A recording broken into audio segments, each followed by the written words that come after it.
ETF index mutual funds నేర్చుకుని stock మార్కెట్లో రాణించాలనుకుంటున్నారా? వెంటనే ఈ నెంబర్కి కాల్ చేయండి. నేను ఒక వ్యక్తిని లవ్ చేశాను. ఓకే. అతను ఎవరంటే మా కాలేజ్ లెక్చరర్ అయినా.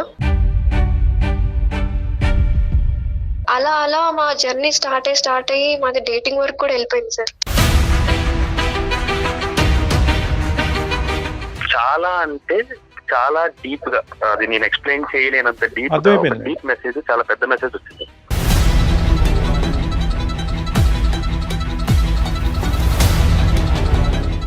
ఒక రోజు ఏమైందంటే సార్, మేము ఇలానే డిన్నర్ కి వెళ్ళాం సార్. ఆ టైంలో తను అడిగారు అనమాట, ఏంటి ఆ మెసేజెస్ ఏంటి అలా పెట్టావు ఇన్స్టాలో అని అడిగారు సార్. అడిగితే నేనేంటి ఇన్స్టాలో నేను మెసేజ్ పెట్టడం ఏంటి అని అడిగాను. నాకు అసలు ఇన్స్టా అకౌంటే లేదు అని చెప్పాను sir. Anil sir, I want some clarity, నాకేదో క్లారిటీ కావాలి. అమ్మ, నేను వదులుకోవటం కూడా నాకు ఇష్టం లేదు. నీ దగ్గర నుంచి వచ్చే ఆ బ్యూటిఫుల్ ఫీలింగ్ ఏదైతే ఉందో అది కూడా నాకు కావాలి.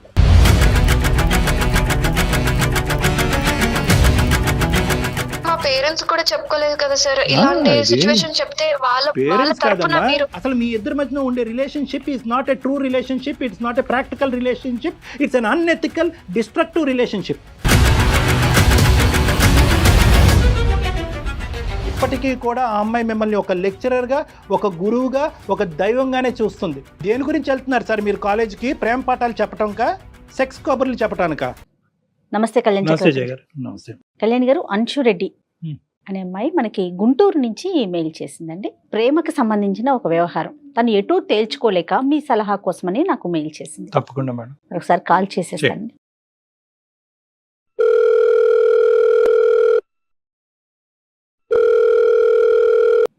హలో హలో, అంశు గారండి? అవునండి. ఎవరు? నేను జయాని, అందమైన జీవితం ప్రోగ్రామ్ నుంచి కాల్ చేస్తా ఉన్నాను. నమస్తే అంశు గారు. మేడం, జయ మేడం, బాగున్నారా మ్యామ్? బాగున్నాను. మీరు బాగున్నారా? నేను బాగున్నాను మేడం. రైట్. నాతో పాటు డాక్టర్ కళ్యాణ్ చక్రవర్తి గారు కూడా ఉన్నారు.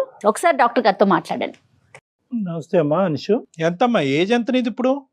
నాది 23 సార్. ఎక్కడ ఒంటరిగా ఉంటున్నావా, అమ్మ నాన్నతో ఉంటున్నావా? అమ్మ నాన్నతోనే ఉంటాను సార్. మాదంతా జాయింట్ ఫ్యామిలీ, గుంటూరులో ఉంటాం మేము. అవునమ్మా, అవునా, చాలా సంతోషం. Okay okay. ఏంటమ్మా ఏమైంది, ఇష్యూ ఏంటి? సార్, ఎలా చెప్పాలో అర్థం కావట్లేదు సార్ మీకు. అంటే నా లైఫ్ లో నాకు తెలియకుండానే ఏవేవో జరిగిపోతున్నాయి. అండ్ ముఖ్యంగా చాలా సఫర్ అవుతున్నాను సార్. నేను ఎలా నాలో నేనే చాలా కుంగిపోతున్నాను. బేసిక్ గా ఒక మాట చెప్పాలంటే నేను లవ్ లో ఉన్నాను సార్. ఓకే. నార్మల్ గా ఏ అమ్మాయి అయినా సరే, ఏ ఆడపిల్ల అయినా సరే, ఒక మంచి అబ్బాయి కావాలి, తన లైఫ్ లో బాగా చూసుకునే వ్యక్తి, ఒక మంచి అండర్స్టాండింగ్ ఉండి అంత అనుకున్నట్టు జరగాలి అని కోరుకుంటూ ఉంటారు సార్. ఏ అమ్మాయిని అంతే ఎక్స్పెక్ట్ చేస్తుంది కదా సార్, మీరు చెప్పండి మేడం. అవును. సో నా పర్సనల్ లైఫ్ లో కూడా అలాగే జరుగుతుంది మేడం ఇప్పుడు. అసలు ఒక్క మాటలో చెప్పాలంటే నాకు ఒక 1 minute టైం ఇవ్వండి సార్. ఇంకా మేడం, నా లైఫ్ స్టోరీ ఎలా స్టార్ట్ అయింది ఏంటి అని మీకు చెప్తాను, వివరిస్తాను. ఇంత బాధపడుతున్నాను, ఇంత నాలో కుంగిపోతున్నాను కారణం ఏంటంటే మేడం, నేను ఒక వ్యక్తిని లవ్ చేశాను. ఓకే. అతను ఎవరంటే మా కాలేజ్ లెక్చరర్ అయినా.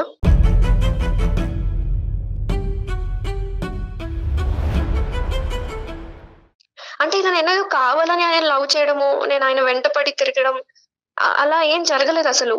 అంత యాక్సిడెంటల్ గా జరిగిపోయింది. It happen with flow. ఇంకో బాధాకరమైన విషయం అండ్ ఇంకొకటి అనుకోలేని సిచ్యువేషన్ ఏంటంటే మేడం, తనకు ఆల్రెడీ మ్యారేజ్ అయిపోయింది మేడం.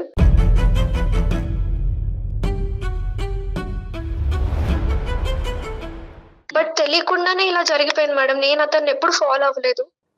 కానీ ఒకటి ఏంటంటే మేడం, ఆ సార్ అంటే, ఆయన పేరు అనిల్ మేడం. ఆ సార్ అంటే, ఆ లెక్చరర్ అంటే మా కాలేజ్ లో అమ్మాయిలందరికీ చాలా క్రేజీగా ఉంటారు అతను అంటే. ఎందుకంటే చాలా మంచి వ్యక్తి, చూడ్డానికి చాలా హ్యాండ్సమ్ గా ఉంటాడు. చాలా లైన్ వేసేవాళ్ళు, ఫాలో అయ్యేవాళ్ళు. అండ్ ఒకసారి ఏమైందంటే, అతను క్లాస్ చెప్తున్నప్పుడు కూడా అమ్మాయిలందరూ ర్యాగింగ్ చేయడం, అతన్ని బాగా ఇబ్బంది పెట్టడం, అతను క్లాస్ చెప్తుంటే వినకుండా అతని మీద కమెంట్స్, సెటైర్స్ వేయడం, అలా చాలా ఇబ్బంది పెట్టేవాళ్ళు ఆయన్ని. ర్యాగింగ్ చేయడం స్టార్ట్ చేసి చాలా ఎంబారసింగ్ గా ఫీల్ చేశారు మేడం. అలా మాటలు వింటుంటే నాకు నా ఫ్రెండ్స్ చేసే కమెంట్స్ కి అసలు కోపం వచ్చి చెప్పు తీసుకుని కొట్టేలాగా అనిపించేది మేడం నాకు. సార్ ని కామెంట్ చేస్తుంటేనా? వాళ్ళు yes. guidance చేస్తుంటే కానీ Okay. సార్ అయితే మాత్రం పేషెంట్ గానే ఉండేవారమ్మా అతను. అవును సార్, ఆయన చాలా ఫీల్ అయిపోయి ఒక్కసారి ఆయనకి ఎలా అనిపించిందంటే ఏం మాట్లాడలేక మాటల్లాక చాలా సైలెంట్ అయిపోయి తలదించుకొని వాళ్ళనే మాటలకి అలానే ఉండిపోయి వెళ్ళిపోయారు మేడం ఒకసారి అయితే. ఆ మాటలకి నాకు వాళ్ళనే మాటలకి ఆయన పడ్డ బాధ నేను లిటరలీ నేను చూసాను మేడం.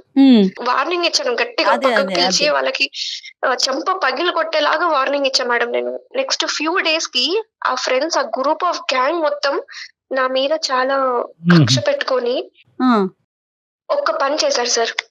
అదేంటంటే ఇన్స్టాగ్రామ్ లో ఫేక్ అకౌంట్ నా పేరు మీద క్రియేట్ చేసి అతనితో టెక్స్ట్ చేయడం స్టార్ట్ చేశారు. అదేదో నేను చేస్తున్నట్టు, నేనేదో వాంటెడ్ గా ఆయనతో మాట్లాడుతున్నట్టు, నాకు ఇంకా ఎక్కువగా నాలో లవ్ ఫీలింగ్ కనిపించేలాగా ఎక్స్పోజ్ అవుతున్నట్టు టెక్స్ట్ మెసేజ్లు చాలా చాలా పెద్ద పెద్ద మెసేజ్లు పంపించారు madam.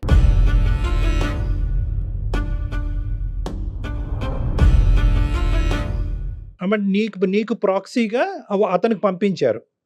Yes sir, yes sir. అంతేగాని అతనికి ప్రాక్సీగా నీకు పంపించలేదు. లేదు సార్, లేదు. ఏం జరిగిందంటే సార్, ఆ మెసేజెస్ లో ఏదో నేను వాంటెడ్ గా అతని మీద చాలా ప్రేమ ఉంది సార్. నాకు కూడా ఆ వ్యక్తి అంటే ఇష్టము, మంచి వ్యక్తి అని. కానీ ఫిజికల్ గా కావాలి, వల్గర్ మెసేజ్ సార్. చాలా ఆ మెసేజ్ చూడడానికి కూడా చాలా గలీజ్ గా ఉంటాయి సార్. కూడా ఎలా మారిపోతున్నారు. అవునండి, వీళ్ళందరూ గర్ల్స్ ఏనమ్మా, బాయ్స్ కూడా ఉన్నారు ఇందులో? నాకు తెలిసిన వరకు అయితే గర్ల్స్ ఉన్నారు సార్. ఈ గుంపులో గర్ల్స్. ఇంతకు ముందు నీకు ఫ్రెండ్లీగా ఉన్న వాళ్ళే గానీ ఓన్లీ ఈ ఒక్క సంఘటన బట్టి నీకు శత్రువుల కింద మారారు.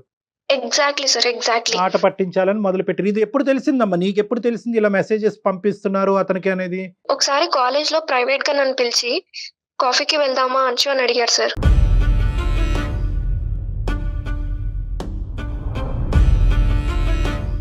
వందల మంది ఆయన ఇష్టపడే అతను నన్ను సడన్ గా కాఫీకి వెళ్దామా అంటే నాకు లోపల ఏదో తెలియని ఫీలింగ్ వచ్చింది. నాకు ఇష్టం ఉంది మేడం, ఆ లోపల తెలియని ఫీలింగ్ నేను ఎక్స్ప్రెస్ చేయలేకపోయాను. ఆ బటర్ఫ్లైస్ ఫీలింగ్ తను అలా అనగానే నాకు కూడా వెళ్ళాలనిపించింది మేడం. సార్ ఆ కాఫీ షాప్ కి వెళ్ళిన తర్వాత ఆయన చాలా ఓపెన్ అప్ అయ్యారు సార్. ఎందుకంటే నేను ఎంత ఇష్టపడుతున్నాను అని ఆయనకు మెసేజెస్ లో అర్థమైంది. ఆయన కూడా ఓపెన్ అప్ అయ్యి నువ్వు అంటే నాకు చాలా ఇష్టం అని నా చేయి పట్టేసుకున్నారు సార్.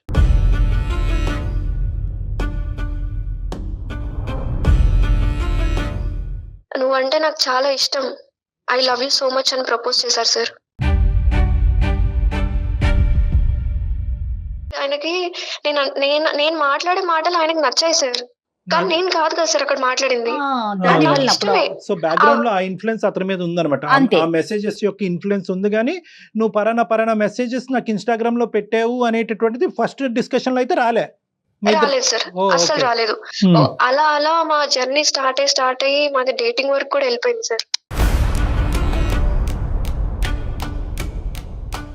ఓకే, చాలా ఫాస్ట్ గా ఉన్నారా. ఓవర్ ఏ స్పాన్ ఆఫ్ ఎంత ఇదంతా కూడా? అంటే ఈ ఫ్రీక్వెంట్ గా కలవటం, దింపటం, ఎక్కించుకోవటం, ఫైనల్ గా డేటింగ్ వరకు వెళ్ళటం అనేది ఒక 4-5 నెలల పాటు నడిచిందా? లేదు సార్, లేదు. 1 month లో జరిగిపోయింది సార్ ఇదంతా. తర్వాత ఎలా క్యారీ ఆన్ అయ్యారమ్మా మీరు? మేము చాలా చోట్ల తిరిగాము, మూవ్ అయ్యాము. అండ్ రెస్టారెంట్స్ కానీ అక్కడికని ఇక్కడికని సిటీ మొత్తం తిరిగేసాం సార్. అతనితో ట్రావెల్ అవుతున్నప్పుడు నాకు అనిపించింది మీన్ వైల్ ఇదేదో షార్ట్ టైం కి డేటింగ్ కోసము, ఏదో కొంచెం సేపు అటాచ్మెంట్ కోసము, మన సంతోషం కోసం అట్లా జరగలేదు సార్. ఇదంతా యాక్సిడెంటల్ గా. అదే అది మొత్తం అలాంటిది లేమ్మా. ఒకసారి మొదలవుతాయి కనుక బ్రేకులు లేని బల్లి అవి. అది ఓకే. వాళ్ళ వైఫ్ గురించి ఏం చెప్పాడమ్మా? వాళ్ళ వైఫ్ గురించి ఏం చెప్పాడు? వాళ్ళ వైఫ్ గురించి ఏమైనా కంప్లైంట్ చేశాడా? అక్కడ ఏమైనా డిస్టర్బెన్స్ ఉన్నాయా? దానివల్ల దానికంటే ముందు మేము లాస్ట్ లో మేము ఇంకా ఓపెన్ అప్ అయిపోయి ఫిజికల్ గా కూడా మూవ్ అయ్యాము.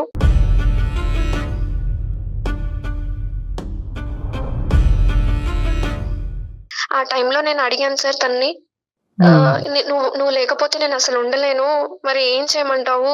ఎందుకంటే నాకు ఆల్రెడీ తెలుసు సార్ తనకు ఆల్రెడీ మ్యారేజ్ అయిందని. నేను లేకపోతే ఎలా సార్, మీరు లేకపోతే నేను అసలు ఉండలేను, ఏం చేద్దాం సార్, మరి నా పరిస్థితి ఏంటి అని అడిగాను సార్ నేను. నా వైఫ్ తో నాకు ఎటువంటి ఇబ్బందులు ఏం లేదు, నేను చాలా హ్యాపీగానే ఉన్నాను తనతోని. కాకపోతే ఆ కెమిస్ట్రీ అనేది లేదు, ఏదో మెకానికల్ గా ఉంటున్నట్టు ఉంటున్నాను తనతోటి. ఏదో గడిచిపోతున్నట్టు ఉంటున్నాను తప్పితే నాకు ఎటువంటి క్లాషెస్ తనతో లేదు.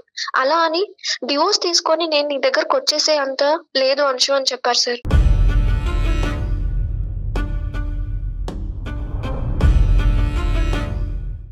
నీవు లేకుండా నేను ఉండలేను అనేటటువంటి మాట దగ్గర నుంచి ఫిజికల్ గా కమిట్ అవటం వరకు ఎంత టైం గ్యాప్ లో అయింది అంటే జస్ట్ దీన్ని బట్టి క్యారెక్టర్ అనాలిసిస్ చేసుకోవచ్చు మనం. ఎస్ సార్, ఓవరాల్ గా ఇది 60 days 62 days దాకా అయింది సార్. ఓకే ఓకే సరే ఓకే సార్, అలా అని తప్పుగా అనుకోకండి సార్, అదంతా చాలా ఫ్లో గా జరిగిపోయింది. మేము కావాలని ఏం చేయలేదు, అదంతా యాక్సిడెంటల్ గా జరిగింది. కాదు నాన్న, నేను తప్పుగా అనుకుంటే ఏంటి గడుదు గుడ్డి, ఇక్కడ అది కాదు. ఇక్కడ కావాల్సింది ఏంటంటే ఈ ఫ్లోలో వెళ్ళిపోవటాలు, కెమిస్ట్రీలు మిక్స్ అయిపోవటాలు, కెమిస్ట్రీ కాస్త ఫిజిక్స్ అవటం, ఇదంతా ఏంటమ్మా ఈ దరిద్రం అంతా. At the end of the day నీకు నచ్చినటువంటి వ్యక్తికి పెళ్ళి అయ్యింది, ఫుల్ స్టాప్, అయిపోయింది అక్కడ బండి. నీకు ఎంత ఇన్ఫాక్చువేషన్ ఉన్నా, ఎంత అట్రాక్షన్ ఉన్నా, నీ భర్తని ఈ టైంలోనే ఎంచుకోవాలనేటటువంటి తపన కోరిక నీకు ఉన్నా కూడా it should have stopped there. నేను కొద్దిగా ఎగ్జాజరేట్ అవుతున్నాను, బట్ ప్లీజ్ కంటిన్యూ అమ్మా, తర్వాత ఏమైందో చెప్పు. అండ్ ముఖ్యంగా మా ఇంట్లో కూడా మ్యాచెస్ కూడా చూస్తున్నారు, కానీ నేను ఏ మ్యాచెస్ అన్ని రిజెక్ట్ చేస్తున్నాను, ఏది యాక్సెప్ట్ చేయట్లేదు. ఎందుకంటే నాకు ఏదో ఒక సొల్యూషన్ దొరుకుతుంది అని దాని గురించే నేను మీకు మెయిల్ చేయడం జరిగింది సార్. మా పేరెంట్స్ కూడా చెప్పుకోలేదు కదా సార్, ఇలాంటి సిచ్యువేషన్ చెప్తే వాళ్ళ తరపున మీరు రెండు వైపుల కుటుంబాలు, ఆ అమ్మాయి మొత్తం అందరూ ముగ్గురు సర్వనాశనం అయిపోతారు. అందరూ రోడ్డును పడతారు. సో ఇదేంటంటే నువ్వు మాకు చేసినందుకు ఫస్ట్ ఆఫ్ ఆల్ ధన్యవాదాలు. అతనితో మాట్లాడటానికి నీకంటే ముందు మేమే క్యూలో ఉంటాం, రెడీగా ఉన్నాం. కానీ దానికంటే ముందు ఏంటంటే ఇంత ఈజీగా ఒక మనిషిని ఎంత పరిగెడుతున్నాడు అనేటటువంటి అంశం వెనకతల కారణం అనేది అప్పటికైనా నువ్వు అడిగేవా? ఏంటి sir, why are you getting so attracted to me influence? అసలు ఇన్స్టాగ్రామ్ అనేటటువంటి సబ్జెక్టు, అందులో వేరే ఫ్రెండ్స్ మెసేజెస్ అతనికి అట్రాక్టివ్గా పడుతున్నారు, అబ్యూజివ్గా పెడుతున్నారు, నిన్ను తప్పుగా చూపెట్టి పెడుతున్నారు అనేటటువంటి అంశం ఎప్పుడు బట్టబయలైంది, ఎప్పుడు బయటకు వచ్చింది? ఒక రోజు ఏమైందంటే సార్, మేము ఇలానే డిన్నర్కి వెళ్ళాం సార్.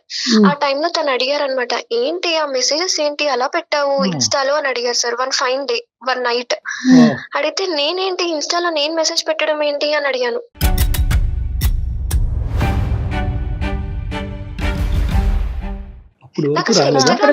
నేనెందుకు పెడతాను సార్ అన్నాను. అంటే మరి ఏంటి మెసేజెస్ అన్ని నువ్వే కదా ఇన్నాళ్ళ నుంచి నువ్వు చాట్ చేసావు, టెక్స్ట్ చేసావు, మనం మాట్లాడుకుంటూనే ఉన్నాం కదా రోజు. బ్రేకింగ్ న్యూస్ అమ్మా.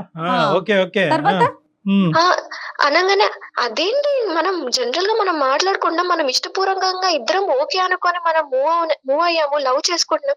నేను ఇన్స్టాగ్రామ్ లో మెసేజ్ చేయడం ఏంటంటే నాకు అసలు ఇన్స్టా అకౌంటే లేదు అని చెప్పాను సార్. అప్పుడు నేను రివైండ్ చేసుకుంటే, అప్పుడు మేమిద్దరం ఆలోచించుకుంటే అప్పుడు ట్రేస్ అవుట్ అయింది సార్ ఈ ఇష్యూ అనేది ఎలా వచ్చిందో. This is what happened sir. అసలు నేను మెసేజ్ చేయలేదు. నా ఫ్రెండ్స్ కొంతమంది నా మీద గ్రడ్జ్ తోటి, ఆయన మీద ఉన్న క్రేజీనెస్ తోటి ఈ మెసేజెస్ అన్ని చేయడం స్టార్ట్ చేశారు. కానీ వాళ్ళు మెసేజెస్ పెట్టిన దానికంటే ఇంకా సెన్సేషనల్ న్యూస్ ఏంటంటే కనుక, మీరు ఇంత దూరం ప్రొసీడ్ అయిపోయిన తర్వాత దీని వెనకాతలు ఉన్న పూర్వపరాలు, కారణాలు డిస్కస్ చేసుకోవటం. చాలా చాకచక్యంగా డీల్ చేశాడు మహానుభావుడు. ఫస్ట్ ఫోన్ ఎత్తితే కనుక ఫస్ట్ అతనికి నేను దండం పెట్టాలి. నాకైతే ఏం అర్థం కావట్లేదు సార్. ఎందుకంటే ఒక పక్కన ఏమైనా సంబంధాలు చూస్తున్నారు, ఒక పక్కన ఏమైనా పెళ్లి చేసుకోవా, ఇంట్లో అంతా టార్చర్ అయిపోతుంది. నేనేమన్నా ఇతని మీదనే నా పూర్తి మొత్తం ఇతని మీద డిపెండ్ అయ్యాను సార్. ఇతను లేకపోతే నేను ఉండలేనని నా ఫీలింగ్ ఉంది సార్ ఇప్పటి వరకు కూడా. మంచి కామెడీ థ్రిల్లర్ చూపెడుతున్నారు, చెప్పండి. అందుకోసమే సార్ ఏం చాలా తెలియక ఒక పక్కన పేరెంట్స్ అడిగితే మమ్మల్ని వచ్చారు సార్. ఇద్దరిని చెప్పించి కొడతారు పేరెంట్స్ కి చెప్తే. అతను దొరుకుతాడా మనకి ఇప్పుడు? ఫోన్ లో మాట్లాడొచ్చా? దొరుకుతారు మేడం. సరే ఒకసారి కలుపమ్మా ఫోన్, చూద్దాం ఏమంటాడో. యా సరే, నేను ఇప్పుడే కనెక్ట్ చేస్తున్నాను. Yeah please. అంటే ఇప్పుడు ఈ అమ్మాయి ఒపీనియన్ అయితే తను కావాలి, అంతేనండి? Naturally madam. ఇంకా మధ్యలో ఉన్నప్పుడు ఏంటంటే ప్రాక్టికాలిటీ ఆలోచించాలి, కాన్సిక్వెన్సెస్ ఆలోచించాలి. అనిల్ సార్, మీకు తెలియకుండా నేను ఒకటి చేశాను సార్. నేను అందమైన జీవితం అనే ప్రోగ్రామ్ ఉంది కదా, దానికి నేను మెయిల్ చేయడం జరిగింది కళ్యాణ్ చక్రవర్తి గారికి, జయ మేడం కి. ఒకసారి మాట్లాడండి సార్. నమస్తే అండి అనిల్ గారు. నమస్తే. నమస్తే మేడం. నమస్తే అండి, మేము అందమైన జీవితం ప్రోగ్రామ్ నుంచి మాట్లాడుతున్నాను. నేను జయాని, నాతో పాటు డాక్టర్ కళ్యాణ్ చక్రవర్తి గారు కూడా ఉన్నారు. మన అంశు మెయిల్ చేసింది మాకు తన సిచ్యువేషన్ గురించి. ఏం చేయాలో పాలు పోవట్లేదని అడుగుతా ఉంది. అసలు ఏం జరిగింది మీ ఇద్దరి మధ్యన? కావాలని పర్టికులర్ గా ఇది చెయ్యాలి అనే ఉద్దేశంతో మేము చేయలేదు. బేసిక్ గా ఈ అమ్మాయికి నాకు పరిచయం అవడానికి ముందు, అంటే ఈ అమ్మాయి నాకు ఫేస్ ఒకటే తెలుసు సార్. బట్ ఒక రోజు చాలా అంటే చాలా డీప్ గా, అది నేను ఎక్స్ప్లెయిన్ చేయలేనంత డీప్ అర్థమైపోయింది. డీప్ మెసేజ్, చాలా పెద్ద మెసేజ్ వచ్చింది. ఉమ్. ఏంటి సడన్ గా ఈ పిల్ల అలాంటిది కాదు కదా, ఎందుకు ఇలా మెసేజ్ చేస్తుంది అని నాకు డౌట్ వచ్చింది సార్. అడగొచ్చు కదా. డౌట్ క్లారిఫై చేసుకోరు. కనెక్ట్ అయిన తర్వాత చెప్తున్నా మేడం. అయితే డౌట్ వచ్చినప్పుడు నేను ఏం చేశానంటే, సరే కనుక్కుందాంలే అని చెప్పి నేను వన్ డే ఈవినింగ్ తను బస్ కోసం వెయిట్ చేస్తూ ఉంది, కాలేజ్ బస్ కోసం. ఊరికే కాఫీ తాగుదామా నేను పిలిచాను సార్. అంటే ఏం లేదు సార్, ఇలాంటివి కరెక్ట్ కాదు అని చెప్దామని నేను తీసుకెళ్ళాను, అంతకుమించి వేరే ఉద్దేశం ఏం లేదు.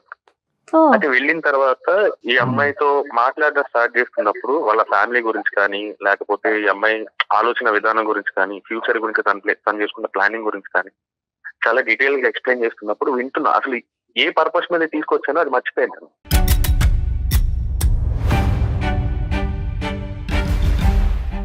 చాలా తక్కువ డేస్ లోనే మేమిద్దరం కనెక్ట్ అయిపోయాం సార్. అంటే మేము ఈ మెసేజ్ గురించి డిస్కస్ చేసుకోలేదు చాలా రోజులు, ఎందుకు ఇలా మెసేజ్ చేస్తున్నా చాలా రోజులు మేము డిస్కస్ చేసుకోలేదు.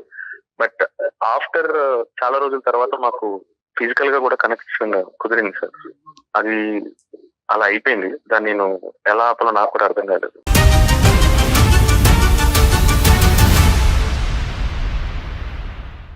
తెలియదులేండి, అది అది ఒకసారి అది కనెక్ట్ అవుతే మళ్ళీ అది తెలియదులేండి బయటకు రావటం. ఒక రోజు ఊరికే డిస్కషన్ లో వచ్చినప్పుడు ఒక రోజు నైట్ కూడా సేమ్ మెసేజ్ వచ్చింది. కాకపోతే మేము ఆల్రెడీ మాట్లాడుకుంటున్న టాపిక్సే కాకుండా, అంటే మేము ఆల్రెడీ రియల్ గా కలుస్తున్నాం బయట, మెసేజ్ వచ్చింది. ఈ కలుస్తున్నప్పుడు మాట్లాడుకుంటున్న టాపిక్ కాకుండా అవుట్ ఆఫ్ ది బాక్స్ ఒక టాపిక్ ఏదో మళ్ళీ సేమ్ డీప్ మెసేజ్ ఏదో వచ్చింది. సో నాకు డౌట్ వచ్చి నేను మరుసటి రోజు కలిసినప్పుడు ఊరికి అడిగాను, నేను నైట్ అలా మెసేజ్ చేసావు, నేను మెసేజ్ చేయడం ఏంటి అని తను షాక్ అయ్యింది.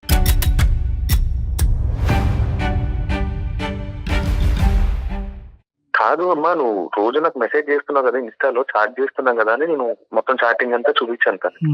సో అప్పుడు తర్వాత రివీల్ అయిన విషయం ఏమిటి అంటే, ఇంతకు ముందు ఈ అమ్మాయి ఎవరికైతే నా గురించి వార్నింగ్ ఇచ్చిందో వాళ్ళు తిన పేరు మీద ఫేక్ అకౌంట్ క్రియేట్ చేసి తనకి నాకు కనెక్షన్ క్రియేట్ చేద్దామని అనుకున్నారు. మరి ఏమైతే అనుకున్నారో తెలియదు, వాళ్ళు ఫేక్ అకౌంట్ తో నాకు మెసేజ్ చేశారు. ఆ విషయం మాకు తర్వాత తెలిసింది. మీరు అక్కడికి రెస్టారెంట్కి వెళ్ళినటువంటి పర్పస్ ఏంటంటే కనుక, ఒక టీచర్ ఒక స్టూడెంట్కి తప్పుదోవలో వెళ్తుంటే కనుక బుద్ధి చెప్పాలి అనేటటువంటి ఉద్దేశం నెంబర్ 1. నెంబర్ 2, నువ్వు ఇలా చేస్తున్నట్టుగా అయితే కనుక నాకు చాలా షాకింగ్గా అనిపించిందమ్మా. నీ ఫస్ట్ ఇంప్రెషన్ నేను చూసినప్పుడు నేను ఇలా అనుకోలేదు. నువ్వు పంపించినటువంటి ఇన్స్టాగ్రామ్ మెసేజెస్కి నీ క్యారెక్టర్కి చాలా డిఫరెన్స్ కనిపిస్తుంది, ఇది నువ్వేనా అనేటటువంటి ఉద్దేశంతో వెళ్ళినటువంటి మీరు అక్కడికి వెళ్ళిన తర్వాత ఆ అమ్మాయి చెప్పినటువంటి బ్యాక్గ్రౌండ్, ఆ అమ్మాయి లుక్స్, ఆ వ్యవహారాన్ని చూసి మీ లోపల ఏదైతే కరెక్టింగ్ మెజర్ చేయాలో ఆ కరెక్టింగ్ మెజర్ చేయకుండా అది దిగమింకుని ఇంకొక స్టోరీ ప్లే చేశారు. ఖచ్చితంగా ఎక్కడైతే ఈ స్టోరీ బట్టబయలు అవుతుందో అనేటటువంటి ఉద్దేశం రాకముందే ఆ అమ్మాయికి ఆ క్వశ్చన్ మార్క్ వస్తుంది అనేటటువంటి ఆలోచనతో మీరు ఏం చేశారంటే యాక్షన్ ప్లాన్ స్పీడప్ చేశారు. ఏంటి స్పీడప్ చేయటము? Frequency of connecting, frequency of meeting, ఫిజికల్గా తొందరగా కలిసిపోవాలి. ఏం చేశారు? ఫైనల్గా మీరు ఒక ఉచ్చు బిగించి ఆ అమ్మాయిని కమిట్ చేశారు. ముందు నువ్వు వెనకాతలు గొయ్యే వచ్చేటటువంటి విధంగా. ఫైనల్గా మెసేజ్ వచ్చేటప్పటికి ఈరోజు కాకపోతే రేపైనా కూడా ఇన్స్టాగ్రామ్ మెసేజెస్ గురించి చెప్పాలి అని చెప్పి ఫైనల్గా మీరిద్దరు ఒక నైట్ ఉన్నప్పుడు వచ్చినటువంటి మెసేజ్, ఏంటి ఇలా పంపించావు అని చెప్పి ఆ రోజు కొత్తగా అదే ఫస్ట్ టైం మీరు క్లారిటీ తీసుకునేటటువంటి విధంగా చేశారు. ఇది అసలు స్టోరీ. ఇప్పుడు వరకు మీరు చెప్పినటువంటి స్టోరీ అంతా కూడా నాటకం అనిల్ గారు. ఇప్పటికీ కూడా ఈరోజు మీతో ఫోన్ కాల్ కలిపినప్పుడు సందర్భంలో కూడా ఆ అమ్మాయి ఎంతో ప్రేమగా ఒక టీచర్ని పిలిచేటటువంటి విధంగా అనిల్ సార్ అని పిలిచింది ఆ అమ్మాయి. అంటే ఇప్పటికీ కూడా ఆ అమ్మాయి మిమ్మల్ని ఒక లెక్చరర్గా, ఒక గురువుగా, ఒక దైవంగానే చూస్తుంది. మీరు పన్నినటువంటి ఈ పన్నాగం, ఉచ్చు, ఫిజికల్ ఇంటమసీ వల్ల ఏమైంది అంటే కనుక ఆ అమ్మాయి ఏం చేస్తుందో ఆ అమ్మాయి అర్థం కానటువంటి పరిస్థితిలో మీతో ఫిజికల్గా కమిట్ అయిపోయి ఈరోజు దిక్కుతోచినటువంటి పరిస్థితిలో మా ఎదురుగుంట నిలబడింది. సార్ ఇప్పుడు తప్పు నేను ఒక్కనే చేశాను కదా సార్. ఏమండి అది మీ ఏమండి తప్పు ఎవరు ఎక్కువ చేశారు, ఎవరు తక్కువ చేశారు అనేది మా దగ్గర ఇక్కడ బీపీ ఆపరేటర్స్ తూకం లేదు. ఈ విధంగా లెక్చరర్స్, ప్రొఫెసర్స్ ప్రవర్తిస్తే కనుక మేము పిల్లల్ని స్కూల్కి, కాలేజెస్కి పంపించడానికి భయపడి సావాలి. మేము దేని గురించి వెళ్తున్నారు సార్ మీరు కాలేజీకి? ప్రేమ పాఠాలు చెప్పటానికా, సెక్స్ కబుర్లు చెప్పటానికా?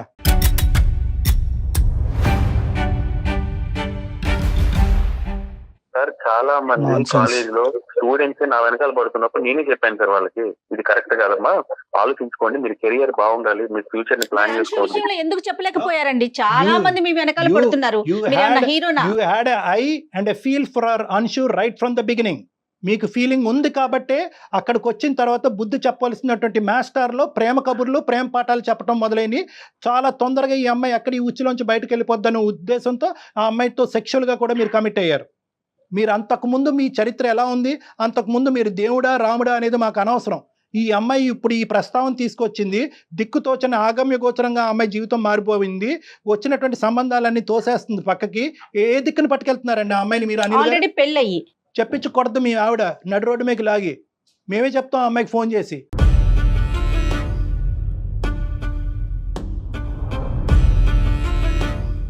సార్ ఇప్పుడు ఏం జరిగింది ఏం జరగలేదు అనేది నాకు తెలుసు సార్. సరే ఓకే, అది మీకు తెలుసు. అబద్ధమా నిజమా అనేది ఇప్పుడు అది కాదు సార్. ఒక్క నిమిషం సార్, నేను చెప్పేది మీరు చెప్పేది నేను విన్నాను కదా సార్. చెప్పండి. ఇప్పుడు అది నిజమా అబద్ధం అనేది నాకు తెలుసు, తెలియాల్సింది అన్షుకండి. తనకి కూడా తెలుసు. Anil sir, I want some clarity. నాకేదో క్లారిటీ కావాలి నా లైఫ్ మీద. కానీ ఇప్పుడు మీరు భార్యతో ఉంటున్నారు కరెక్ట్, నేను డివోర్స్ తీసుకోను అని చెప్పారు. ఓకే, ఇప్పుడు నాదేంటి పొజిషన్ ఏంటి? Question mark.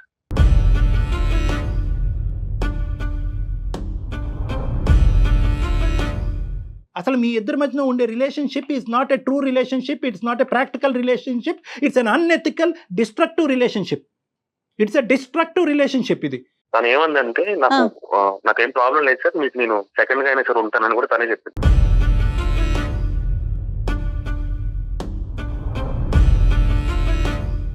సార్ నాకు పెళ్ళైందన్న విషయం ఆ అమ్మాయికి ముందే తెలుసు.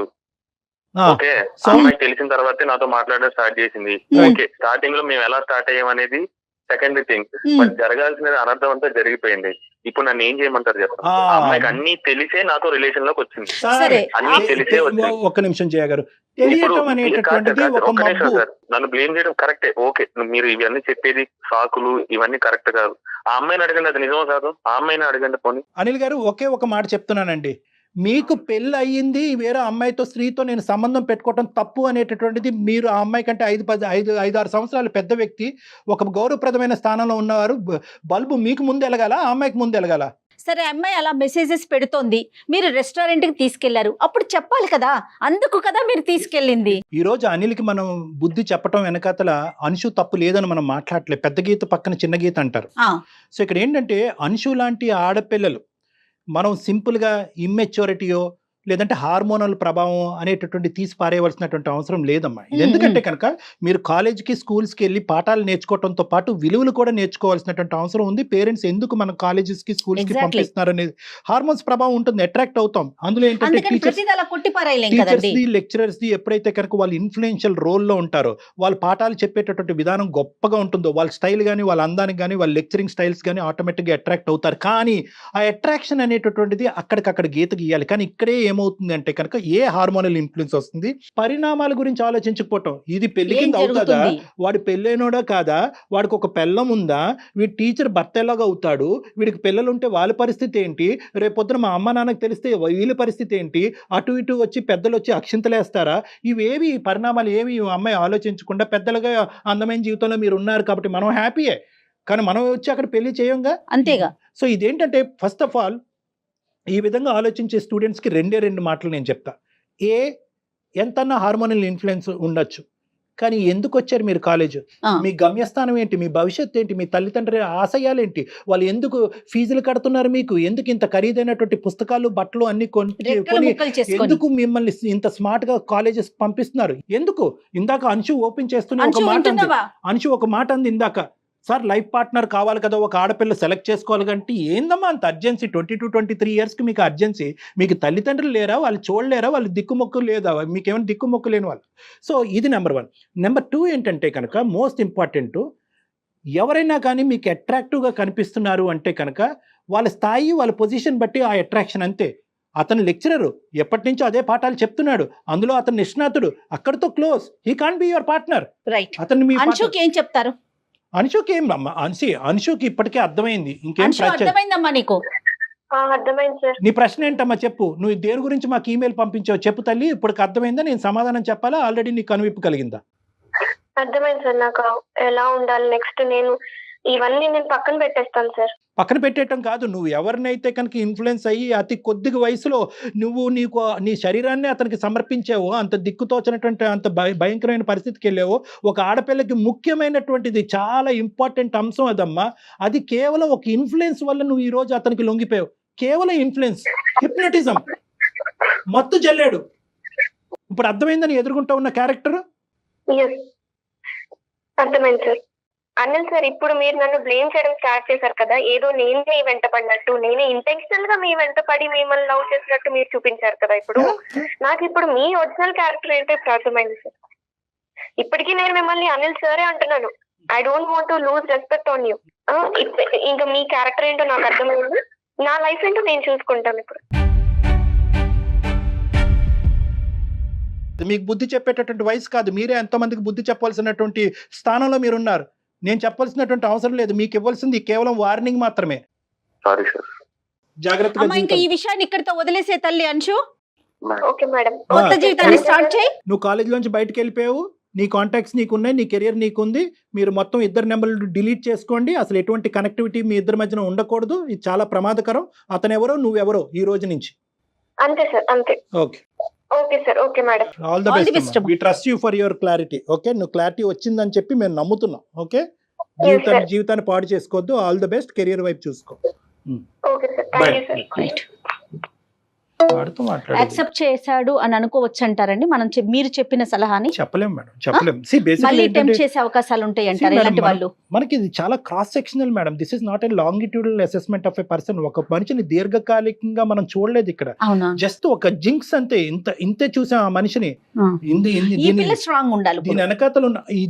దీనికి ముందున్న స్టోరీ ఏంటి, ఎంతమంది ఆడపిల్లలతో ఇది జరిగింది, ఇన్స్టాగ్రామ్ పోస్టులు ఇవన్నీ గాడిదగుడ్డు మేడం. ఇవేమీ లేదు. దానికి ముందు ఏమైంది, రేపొద్దున ఏం జరగబోతుంది అనేటటువంటిది, ఇటువంటి రాబందులు ఉన్నారు అనేది మెయిన్ గా ఆడపిల్లలు అర్థం చేసుకోవాలి. 100% నీకు ఆడపిల్ల ఉంది, నాకు ఆడపిల్ల ఉంది. అంతే కదా. మనం ప్రధానంగా అర్థం చేసుకోవాల్సింది ఏంటంటే, తల్లిదండ్రుల యొక్క పాత్ర ఎప్పుడు లిమిటెడే. మనం కంటిన్యూస్ గా పిల్లల్ని మానిటర్ చేయలేము. వయసు వచ్చినటువంటి ఆడపిల్లలు చాలా ఓపెన్ మైండెడ్ తో చాలా జాగ్రత్తగా వ్యవహరించాలి. అవునండి, వాళ్ళే మెచ్యూరిటీ లెవెల్స్ ని పెంచుకోవాలి. Yes madam. చాలా బాధ అనిపిస్తోందండి. ఇలాంటి విషయాలు మాట్లాడాల్సిన పరిస్థితి వచ్చేస్తోంది. భయం, ఒకలాంటి భయం వచ్చేస్తుంది. ఎగ్జాక్ట్లీ. నమస్తే కళ్యాణ్. థాంక్యూ జగన్.